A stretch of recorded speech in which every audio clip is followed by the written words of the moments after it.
সুপ্রিয় দর্শক, দেখতে পাচ্ছেন রাত্রিবেলা একটি ছোট্ট ভিডিও আপনাদের সামনে উপস্থাপনা করেছি। কিছু লোক জল এবং কাদার মধ্য দিয়ে যাতায়াত করতে বাধ্য হচ্ছে, কারণ এই রাস্তাটি এমনটা ছিল না। হঠাৎ করে সারা রাত বৃষ্টি হওয়ার ফলে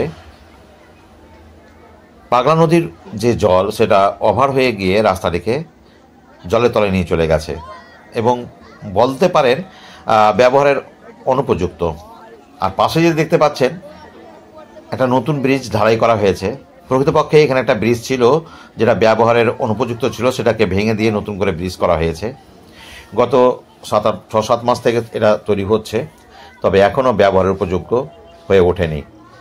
আর এরই মধ্যেই বর্ষাকাল, বৃষ্টি হবে, এটা স্বাভাবিক, প্রাকৃতিক দুর্যোগ ঘটবে। এই অবস্থায় প্রায় 25-30 হাজার লোকের একমাত্র রাস্তা সেটা জলের তলায়। আমি উপর দিয়ে খেয়াল করলাম দুটি পাইপ এসছে, যেটা জল নিকাশি ব্যবস্থা করে উপরে হয়তো জলের ব্যবস্থা করে দিয়ে রাস্তা তৈরি করবে। এদিকটা হচ্ছে কালেচক, একটা হচ্ছে মোথাবাড়ি থানা। এটা হচ্ছে নিয়ামতপুর রোড। এই নিয়ামতপুর রোড সংলগ্নই এই রাস্তাটা চলে গেছে দেইপুর দিয়াড়া, যাকে আমরা চলতি গ্রাম্য ভাষায় ছরকাবস্তি বলে জানি।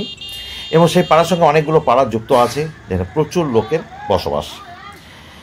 তবে আমার মনে হয় না এই পাইপ তার সমাধান, কারণ এই পাইপ দিয়ে এত জলকে সরবরাহ করা এবং তার উপরে মাটি ফেলে ব্যবহার উপযোগী করা আমার পক্ষে, আমি ভাবতে পারছি না। তবে হলে ভালো, তবে আমার ধারণা যে আমার মনে হয় সমাধান হবে না, তাহলে হলে ভালো।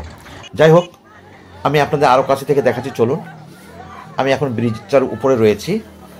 কত লোক কত কষ্ট করে, দেখতেই পাচ্ছেন। যে কোনো সময় দুর্ঘটনা ঘটতে পারে, কিন্তু কিছু করার নেই। আমি আগেই বলেছি, এটা নিয়ামতপুর রোডের সঙ্গে সংযুক্ত দেইপুর দিয়াড়া ছারকাবস্তি যাকে বলি, তার সঙ্গে অনেকগুলো পাড়া যুক্ত আছে। প্রায় 25-30 হাজার লোকের দৈনন্দিন যাতায়াত, ব্যবসা বাণিজ্য, রোগী, স্কুল কলেজ, ছাত্রছাত্রী প্রচুর যাতায়াত হয়। তারা জানতেও না যে এমন কোনো একটা দুর্ঘটনা ঘটে যাবে। হঠাৎ করে সারা রাত্রি বৃষ্টি হওয়ার ফলে এইভাবে প্লাবিত হয়ে যাবে সে রাস্তাটা। আসলে সেটা হয়েছিল পায়ে হাঁটা বা ছোট গাড়ি, যেমন বাইক, টোটো, এসব চলার উপযুক্ত করাই হয়েছিল। কারণ একটা পাশে দিয়ে রাস্তা না থাকলে তো ব্রিজ কাজ করা যাবে না মেন রাস্তার উপরে, সেটাই করা হয়েছিল। কিন্তু প্লাবিত হয়ে জলের তোড়ে কিন্তু রাস্তাটা ভেঙে গেছে, যেটা ব্যবহারের উপযোগী হয়ে আর নেই। সত্যি কথা বলতে, যে কোনো সময় দুর্ঘটনা ঘটছে এবং ঘটে যেতে পারে, সেটাকে জেনেই মানুষ যাতায়াত করতে বাধ্য হচ্ছে। কারণ যারা সকালবেলা বেরিয়ে গেছিল বাড়ি থেকে, তারা কিন্তু ফেরার পথে এই দুর্যোগের বা এই রাস্তার মধ্যে পড়ে আটকে আছে। তারা এত রাত্রেও কিন্তু যেতে বাধ্য হচ্ছে নিজের বাড়ি।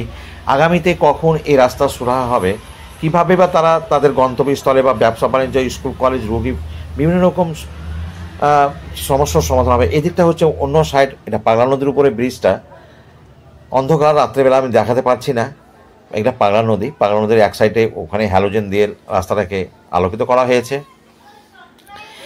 ইতিপূর্বে আমি এই কয়েকটা ভিডিও দেখেছি, লোকে যারা ভিডিও করেছে, তাতে শাসক দলের কিছু ক্ষুণ্ণ হয়েছে, শাসক দলের যারা অনুগামী। এতে ক্ষুণ্ণ হওয়ার কোনো ব্যাপার নয়। আমি বলবো না যে এটা কোনো শাসক দলের কোনো গাফিলতি কিংবা বিরোধী দলের চক্রান্ত, এটা মোটে নয়। এটা প্রাকৃতিক দুর্যোগ, সেটা হতেই পারে, এটাকে মেনে নিতে হবে।